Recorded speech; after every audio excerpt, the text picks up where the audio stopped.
কিছু কিছু হাদিয়া আল্লাহ রাসূল সাল্লাল্লাহু আলাইহি ওয়াসাল্লাম ফিরিয়ে দিতেন না। এর মধ্যে একটা হচ্ছে মধু। মধু দিলে বলতেন না যে না নিব না। আতর ফিরিয়ে দিতেন না। বালিশ, বালিশ খুব পছন্দ করতেন আল্লাহ রাসূল। ঠেকনা দিয়ে বসতে পছন্দ করতেন। সুবহানাল্লাহ পড়েন। রাসূল সাল্লাল্লাহু আলাইহি ওয়াসাল্লামের কাছে একটা কসমেটিক্স এর বক্স থাকতো সব সময়, জরুরি 5-6টা জিনিস এর ভিতরে থাকতো। ওখানে আল্লাহ রাসূল সাল্লাল্লাহু আলাইহি ওয়াসাল্লাম চিরুনি রাখতেন। চিরুনি, আপনারা চুল আঁচড়ান তো চিরুনি দিয়ে, সবসময় পরিপাটি থাকবেন, এটা সুন্নাহ। পরিচ্ছন্ন ফিট থাকা, সবসময় গেট আপটা ভালো থাকা, এটা সুন্নাহ। আল্লাহ রাসূল সাল্লাল্লাহু আলাইহি ওয়াসাল্লাম কোনো বিদেশি ডেলিগেট আসলে তাদের সাথে দেখা করার আগে সময় নিতেন, নিজেকে গুছিয়ে নিতেন। সুবহানাল্লাহ পড়েন। চুলগুলো আঁচড়ে রাখতেন এই চিরুনি দিয়ে। তাহলে ব্যক্তিগত কসমেটিক্স বক্সে আল্লাহ রাসূল সাল্লাল্লাহু আলাইহি ওয়াসাল্লাম যে জিনিসগুলো রাখতেন তার মধ্যে একটি হচ্ছে চিরুনি। 2 নাম্বার আল্লাহ রাসূল সাল্লাল্লাহু আলাইহি ওয়াসাল্লাম জাইতুনের তেলের একটা ছোট বোতল রাখতেন। ওয়াতিনি ওয়াজ জাইতুন, অলিভ অয়েল। অলিভ অয়েলের ওয়াজ করেছি কত বছর, যেখানেই আমার সাথে লোকজনের দেখা কয় হুজুর এখন থেকে অলিভ অয়েল মাখি আমি, এজন্য সুন্দর হয়ে গেছে। তো অলিভ অয়েল রাখতেন, চিরুনি রাখতেন। এরপরে সুরমা দানি রাখতেন, সুরমা, চোখে আল্লাহ রাসূল সাল্লাল্লাহু আলাইহি ওয়াসাল্লাম সুরমা দিতেন। এরপর আল্লাহ রাসূল সাল্লাল্লাহু আলাইহি ওয়াসাল্লাম উতুর রাখতেন, উতুর পারফিউম, আতর দিতেন। কিছু কিছু বিষয় আছে আরবাউন মিন সুনানিল মুরসালিন, 4টা সুন্নাহ আছে সব নবীদের সুন্নাহ, সবাই এটা করেছেন। এর মধ্যে একটা হচ্ছে উতুর, সব নবীরা আতর দিতেন। সুবহানাল্লাহ, বাড়িতে যাই বলেন আতর দিবেন, এটা সুন্নাহ। আপনার ইমপ্রেশনটাকে আরো সুন্দর করবে। First impression lasts long. প্রথম দেখায় যারা ভাল লাগে এটা সবসময় ভাল লাগে, ঠিক কিনা? প্রথমেই যদি কারোর সাথে কথা বলতে যাওয়ার পরে দেখা যায় আপনারা দেখতে খারাপ লাগে, গায়ে দুর্গন্ধ, আসবে আর আপনার কাছে? আসবে না। এরপর আসিওয়াক, ওই কসমেটিক্স বক্সে আল্লাহ রাসূল সাল্লাল্লাহু আলাইহি ওয়াসাল্লাম মেসওয়াক রাখতেন। কি রাখতেন? এটাও সব নবীদের সুন্নাত। তো আমরা যেন পরিপাটি থাকি সব সময়, সব সময় যেন পরিপাটি থাকি। তো মৌমাছির নামে সূরা দিলেন, এরকম এক ভাই বলল যে মাকড়সার নামে, হ্যাঁ, আল আনকাবুত নামে সূরা দিয়েছে। এভাবে আল্লাহ তাআলা পরিবারের নামে সূরা দিয়েছেন। ওই সূরাটার নাম আলে ইমরান। কি নাম? আমি যে বারবার প্রশ্ন করতেছি, আপনাদের কষ্ট হচ্ছে? মন খারাপ হইতেছে না তো? নাকি উত্তর দিতে ভালো লাগতেছে? ভালো লাগতেছে কার কার? দেখি ভাল লাগে সবার, কিন্তু উত্তর দেয় কয়েকজন? সবাই উত্তর দিতে পারবেন শেষ পর্যন্ত? আলোচনার মাঝখানে ওঠা বসা করে ডিস্টার্ব করবেন কারা কারা? হাত তোলেন। ডিস্টার্ব করবেন? আলোচনা শেষ না করে মাঝখান দিয়ে উঠে যাবেন কারা কারা? হাত তোলেন। সবাই থাকবেন, কষ্ট হবে না?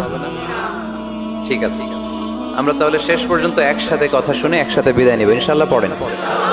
সূরাটার নাম হচ্ছে আলে ইমরান। সূরাটার নাম কি? আলে ইমরান। এখানে আল্লাহ তাআলা 133 নম্বর আয়াতে আমাদের অ্যাপ্রোচিং ঠিক করে দিয়েছেন। ডানে যাব না বায়ে যাব? কই যাবেন? ডানে যাবেন। ডানে আছে ক্ষমা আর আছে জান্নাত। ডানে আছে কি আর আছে? সবাই বলেন, ডানে আছে কি আর আছে? ডান দিকে গেলে আল্লাহর ক্ষমা পাওয়া যাবে আর জান্নাত পাওয়া যাবে। এই দুইটাই তো দরকার, বেশি কিছু লাগে নাকি? আর বাম দিকে গেলে আল্লাহর ক্রোধ, রাগ আর জাহান্নাম। বাম দিকে গেলে আল্লাহর ক্রোধ বা রাগ আর জাহান্নাম। ডানে গেলে কি? প্রথমে ক্ষমা আর জান্নাত। এই দুইটা শব্দ একটু মুখস্থ রাখতে হবে আজকে। ক্ষমা আর, দুইটা জিনিস পাওয়া যায় ডানে গেলে। 1 নাম্বার, 2 নাম্বার। সবাই বলেন 1 নাম্বার, 2 নাম্বার।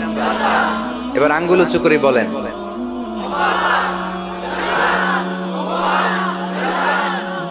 মাশাআল্লাহ। তাহলে ডানে গেলে পাওয়া যায় ক্ষমা আর জান্নাত, বায়ে গেলে পাওয়া যায় আল্লাহর ক্রোধ বা রাগ আর জাহান্নাম। Now the decision is yours. সিদ্ধান্ত আপনাদের। Where to go, where to approach and where to proceed. ক্ষমার দিকে ছোট, জান্নাতের দিকে ছোট। ক্ষমা লাভের প্রতিযোগিতা করো, জান্নাত লাভের প্রতিযোগিতা করো। কিন্তু আমরা কি ক্ষমা আর জান্নাত লাভের প্রতিযোগিতা করি? আমরা কি ভালো কাজের প্রতিযোগিতা করি? আল্লাহ বললেন ফাস্তাবিকুল খায়রাত, ভালো কাজের জন্য প্রতিযোগিতা করো। আমরাও প্রতিযোগিতা করি খারাপ কাজের, তাই না? দুনিয়া কামানোর প্রতিযোগিতা করি আমরা। কি করে বেশি অর্থ উপার্জন করে যায়, হালাল পন্থায় হোক বা হারাম পন্থায় হোক, টাকা কামানোর প্রতিযোগিতা আসরা নাই? ক্ষমতার দাপট দেখিয়ে লড়াইয়ে টিকে থাকার প্রতিযোগিতা করি আমরা, জোরে কোন ঠিক কিনা? আমরা প্রাসাদ বানানোর প্রতিযোগিতা করি, আমরা বিশ্ব সুন্দরীর প্রতিযোগিতা করি, আমরা প্রতিযোগিতা করি কে হবে মাসুদ রানা। এটাও জানেন আপনারা? কে হবে সৎ মানুষ, কে হবে আদর্শ বাংলাদেশী, এরকম প্রতিযোগিতা আছে। সবাই কি হইতে চায়? মাসুদ রানা। বিশ্ব সুন্দরীর প্রতিযোগিতা, মাসুদ রানার প্রতিযোগিতা, টাকা কামানোর প্রতিযোগিতা, ক্ষমতার লড়াইয়ে টিকে থাকার প্রতিযোগিতা। কিন্তু আল্লাহ বললেন নো, ফাস্তাবিকুল খায়রাত, ভালো কাজের প্রতিযোগিতা করো। আল্লাহ বুঝাতে চাইলেন দুনিয়ার ক্ষণস্থায়ী প্রতিযোগিতায় নেমে সময় নষ্ট করো না, ভালো কাজের প্রতিযোগিতা করো। আর ক্ষমার জান্নাত লাভের জন্য ছোট, এটা এমন জান্নাত যেই জান্নাতটা আকাশ জমিন বিস্তৃত। সুবহানাল্লাহ পড়ে। وسارعوا إلى مغفرة من ربكم وجنة عرضها السماوات والأرض أعدت للمتقين। سبحان الله পড়েন। ও আমার গোলামেরা, আমার বান্দারা, ছোট দৌড়াও, জান্নাতের দিকে দৌড়াও, ক্ষমার দিকে দৌড়াও। ক্ষমা অর্জনের জন্য প্রতিযোগিতা করো, জান্নাত লাভের প্রতিযোগিতা করো। এমন জান্নাত আরদুহাস সামাওয়াত ওয়াল আরদ, যেই জান্নাত আকাশ জমিন পর্যন্ত বিস্তৃত, বিশাল জান্নাত। জান্নাতে কি ধাক্কাধাক্কি আছে? ঠেলাঠেলি, জায়গা নিয়ে মারামারি? আমাদের বাংলাদেশে জায়গা নিয়ে মারামারি আছে না নাই? কোর্ট পর্যন্ত করায়, তাই না? সামান্য 1 বিঘা জায়গার জন্য কোথায় চলে যায়? কোর্টে। কোর্ট পর্যন্ত করায়। কিন্তু জান্নাতে এই জায়গা নিয়ে ধাক্কাধাক্কি হবে? বিশাল জান্নাত, বিশাল জান্নাত। সর্বশেষ যেই লোকটা 1000 বছর জাহান্নামে পড়ার পরে জান্নাতে ঢুকবে, ওই লোকের জান্নাতের যে সাইজ হবে এটা এই দুনিয়ার সাইজের 10 গুণ বড় হবে। আগের কালে আমাদের যে দরজাগুলো ছিল গ্রাম বাংলায়, দরজাগুলোর 2টা কপাট ছিল, জানেন? 2টা কপাট একসাথে আইনার পরে তালা লাগাইতো। এখনই না, এক কপাটের দরজা শার্ট করে খুলে যায়। এখন আছে তো? আল্লাহ রাসূল সাল্লাল্লাহু আলাইহি ওয়াসাল্লাম বললেন জান্নাতের যে দরজার 2টা কপাট, এই 2টা কপাটের একটা কপাট কত বড় শোনো। ইন্না আল মিসরাআইন মিন মাসারি'আল জান্নাহ মা বাইনা মক্কা ওয়া হাজার। জান্নাতের 2 দরজার 2 কপাটের একটার সাইজ হচ্ছে সৌদির মক্কা শহর থেকে বাহরাইনের হাজার শহর যত দূর, জান্নাতের একটা কপাটের দূরত্ব তত দূর।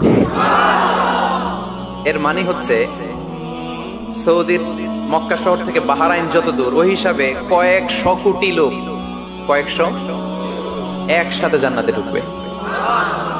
এক ধাক্কায় কয়েকশো কোটি কিংবা কয়েক হাজার কোটি ঢুকে যাবে। তাহলে ওই জান্নাতে কোনো ধাক্কাধাক্কি, ঠেলাঠেলি, কিলাকিলি? সুবহানাল্লাহ পড়ে। ওয়াসারি'উ ইলা মাগফিরাতিন মির রাব্বিকুম ওয়া জান্নাতিন 'আরদুহাস সামাওয়াতু ওয়াল আরদ উ'ইদ্দাত লিল মুত্তাকিন। আল্লাহ বললেন ক্ষমার দিকে ছোট, আর এমন জান্নাতের দিকে ছোট যেই জান্নাতটা আকাশ জমিন বিস্তৃত। উ'ইদ্দাত লিল মুত্তাকিন, মুত্তাকিনদের জন্য এই জান্নাতকে তৈরি করে রেখেছে কে? তার মানে জান্নাত একটা সাম্প্রদায়িক জায়গা। জান্নাত একটা কি জায়গা? যেখানে মুত্তাকিরা ছাড়া কেউ ঢুকতে পারবে নাকি সবাই ঢুকতে পারবে? সবাই ঢুকতে পারবে না, ওখানে শুধু মুত্তাকিনরা ঢুকতে পারবে। উ'ইদ্দাত লিল মুত্তাকিন, এটা মুত্তাকিনদের জন্য আল্লাহ তাআলা তৈরি করে রেখেছে।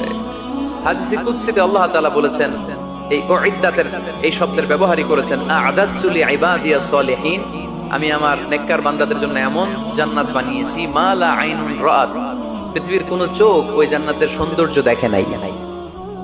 ওয়ালা উযুনুন সামিআত, পৃথিবীর কোন কান জান্নাতের কোন সুন্দর শব্দের আওয়াজ শুনে নাই।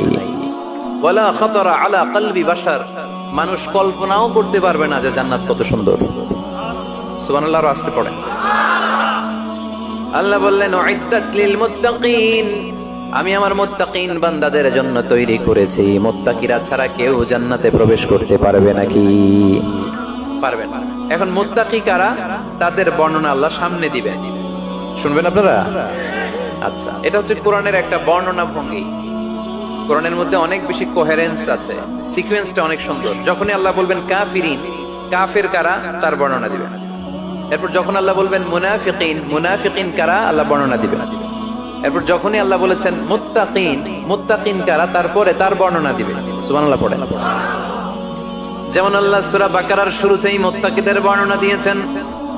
আল্লাহ দ্ব্যর্থহীন কণ্ঠে ঘোষণা করে বলেছেন, যালিকাল কিতাবু লা রাইবা ফীহি হুদাল লিল মুত্তাকিন। এই কিতাবটা এমন কিতাব যেই কিতাবে কোনো সন্দেহ নাই, আর এটা হুদাল্লিল, সবাই বলেন হুদাল্লিল, এটা মুত্তাকিদের জন্য পথ প্রদর্শনকারী। যে কাউকে এই কিতাব পথ দেখায় না। ওয়ালা ইয়াজিদিজ যালিমিনা ইল্লা খাসারা, জালেমদেরকে এই কিতাব পথ দেখায় না, তাদের ক্ষতির মাত্রাটাই বাড়ায়। মুত্তাকিদের পথ দেখায়, জালেমদের ক্ষতির মাত্রা বাড়ায়। দোষ কি কোরআনের?